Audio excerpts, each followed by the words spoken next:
Yo peeps, what's good? What does it mean to stay fresh? Just to give you a little bit of background on the term fresh and the way that I'm using it. When we heard a beat and it was outstanding, we would say back in the days, that's fresh. Or if someone came out and they just looked so good, you would say that person's dressed fresh. Or if someone weren't clean, you'd tell them to go and hold a fresh. You know what I mean? It's just something new. It was about realignment. It's about the reset, pressing that reset button. So how do we realign ourselves? How do we change those habits? How do we sacrifice the good so we can achieve the best? You see, the reality is you're only going to go as far as you've learned.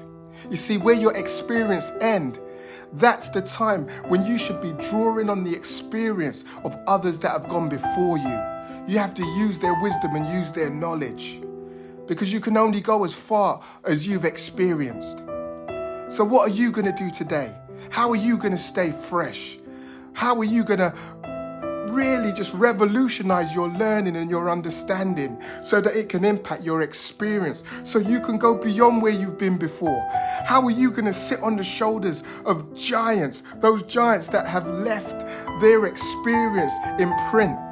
Those giants that have left their experience in words so that we can digest them and we can apply them. So what are you going to do this morning to stay fresh? How are you going to move yourself forward to where you really want to be? Because it's all about us achieving our dreams and fulfilling our potential, about playing our music inside.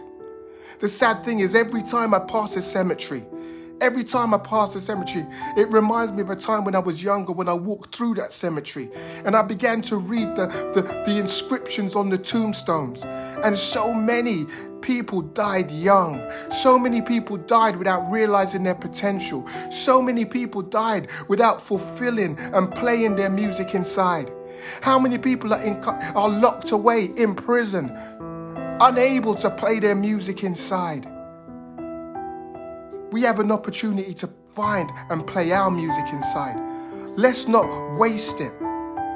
Because that little line between your birth date and your death date, the hyphen, the power of the hyphen, really, when you look at a gravestone, it tells you about that person's life.